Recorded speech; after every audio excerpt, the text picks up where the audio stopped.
Welcome to Sanmarga classes. ಎರಡನೇ ಪ್ರಶ್ನೆ ವ್ಯವಹಾರ ನಿರ್ವಹಣೆ ಎನ್ನುವಂತ ಚಾಪ್ಟರ್ ಇಂದ ಭವಿಷ್ಯದ ಕಾರ್ಯಾಚರಣೆಯನ್ನ ಮುಂದಾಗಿ ನಿರ್ಧರಿಸುವುದು ಅಂತಂದ್ರೆ ಏನು ಅಂತ ಕೇಳಿದ್ದಾರೆ ಮಕ್ಕಳೇ. ಭವಿಷ್ಯದ ಕಾರ್ಯಾಚರಣೆಯನ್ನ ಮುಂದಾಗಿ ನಿರ್ಧಾರ ಮಾಡುವಂತದ್ದು.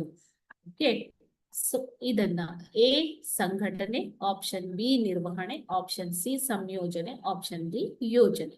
ಸೊ ಮುಂದೆ ಮಾಡಬೇಕಾದ ಕೆಲಸವನ್ನ ನಾವು ಈಗಲೇ ನಿರ್ಧಾರ ಮಾಡುವುದನ್ನ ಏನಂತ ಕರಿತೀರಾ? ಅದನ್ನ ಯೋಜನೆ ಅಂತ ಕರೀತಾರೆ. ಓಕೆನಾ ಮಕ್ಕಳೇ? ಸೊ ಇದು ನಿರ್ವಹಣೆಯ ಕಾರ್ಯಗಳಲ್ಲಿ ಒಂದಾಗಿದೆ. ನಿರ್ವಹಣೆಯ ಕಾರ್ಯ.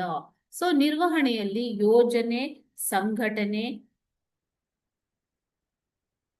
ಯೋಜನೆ, ಸಂಘಟನೆ, ಸಿಬ್ಬಂದಿ ಪೂರೈಕೆ, ನಿರ್ದೇಶನ, ಸಂಯೋಜನೆ ಮತ್ತು ನಿಯಂತ್ರಣ ಎನ್ನುವಂತಹ 6 ಕಾರ್ಯವ್ಯಾಪ್ತಿಗಳು ನಿರ್ವಹಣೆಯಲ್ಲಿ ಇವೆ. ಅದರಲ್ಲಿ ಯೋಜನೆ ಅನ್ನುವಂಥದ್ದು ಪ್ರಪ್ರಥಮ ಕಾರ್ಯ. ಯಾವುದೇ ಕಾರ್ಯವನ್ನು ಮಾಡುವುದಕ್ಕೆ ಮೊದಲು ನಾವು ಸರಿಯಾದ ಯೋಜನೆಯನ್ನ ರೂಪಿಸಿಕೊಳ್ಳಬೇಕಾಗತ್ತೆ ಅಲ್ವಾ ಮಕ್ಕಳೇ?